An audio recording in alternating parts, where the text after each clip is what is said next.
as somebody who's a Marine, what is your opinion about the Daniel Penny thing? About the Daniel Penny, Jordan Neely, and the verdict, and how he handled that situation? Oh, I think it's a disgrace. Certainly, he killed that man. He had all the power to do what he wanted to do in that moment, and in his anger, in his self-righteousness, he killed that man. And simple as that. And whether that means it's a manslaughter charge or a third degree or whatever, but the fact that he expresses no regret either. The fact that even like after his acquittal, he still expresses no regret, doesn't seem to have any shame or humility in the moment, that he seems to be proud, if you will, of his actions, and of course the celebration of it. And this is, you mentioned before, Jen, about punching up, and this is punching down. I mean, completely. This was somebody, I mean, even give him the benefit, even go along with the storyline that people on the train were afraid and everything else. He had subdued this man. And this was a weak, this was a man who was weak, who he had subdued, and he killed him. He had all the power in that moment, and he chose to kill rather than apply mercy or to, be rational and say, I'm going to hold this person here until the police come. Right. And then at that point, you can say, OK, this person was doing something where he was trying to protect others and he didn't harm someone who was weaker than him. I mean, that's not, of course, how it played out. It played out as somebody who saw the opportunity to hurt somebody and kill somebody. And this ties in a way, looping back to what we're talking about with the school field trip to Gaza, the Israeli mentality on this, the viewing of the other, civilization versus barbarism. I think that had a lot to do in his head, that he was defending civilization against barbarism. And certainly there's race playing a factor in all this, likely, but this idea that, he was defending the civilized versus the barbaric, I think was something that was running through his head at the time. And of course has been amplified over the last year and a half, however long this has been going on for. I think that's been the storyline about this is a man who is standing up for civilization against against the barbarity, against, so on and so forth. I saw it as a bully move. And to me, somebody and people, and I'm so thankful for you because you answered exactly how I imagine like a true, like, honorable service person would answer. That advantage to me that he was a Marine, he has more accountability and should know better how to subdue this person without killing them. The fact that he couldn't do it without killing him is disgusting to me. And he could have. He didn't have to kill.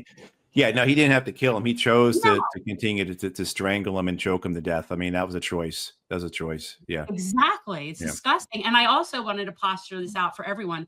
What if their races were reversed? Everything else was exactly the same. So Daniel Penny was a Marine, but he was Black, and Jordan Neely was mentally ill. Obviously not Michael Jackson impersonating, but white. And do we think that this would have gone the same way? No, it wouldn't. There'd be much more conversation about mental illness. There would be this thing. Absolutely no. The compassion, the attempt to understand, the empathy, the explanation would be flipped in the opposite, right? I mean, the roles would be reversed essentially. The storyline would be turned upside down in this in terms of, absolutely. I think so. Yeah. Thank you for that. Thank you for reaffirming my sweetness for Marines. I was second guessing. I personally don't think that Penny tried to kill him, but I also think that he did not use any restraint. And that's a bully. And by that measure, everyone wants to, and again, this always happens. It's, listen, yes, Perry's got the rap sheet. He's got mental health problems. You mean Neely? Neely. Did I say Perry? I said Perry. Neely had a lot of problems, and he was, by any measure, a criminal. At the end of the day, which is the one thing, again, that doesn't get pointed out in this entire story, is that what had started under Reagan and has been accelerated to such an unconscionable degree today is this idea that we do not treat mental health in this country. And of all the reasons that we need a single payer universal healthcare system is that people can get the mental health care that they so desperately need. Right. It's why instead of getting that mental health care, you get millions upon millions of people that are hooked on painkillers or God knows how many different things. We talk about the fentanyl crisis in this country. The reason we have a fentanyl crisis is because people take drugs to begin with, and they end up taking something that can ultimately kill them. Because think of it this way. Why would people take fentanyl even if they knew that there was a lethal risk involved? Because the living without the medication is so fucking painful that people can't deal with it anymore. Here's what Mr. Neely's father had to say.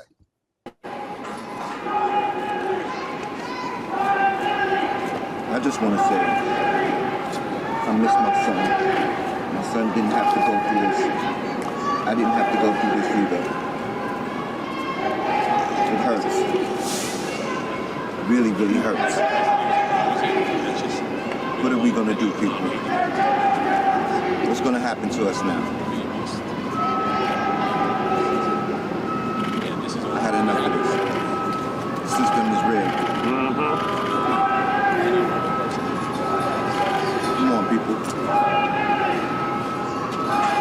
Let's do something about this. Yeah. Well, Matthew, thank you. So I don't want to keep you any longer. I know you're jet lagged. You've been here an hour. You're such the trooper.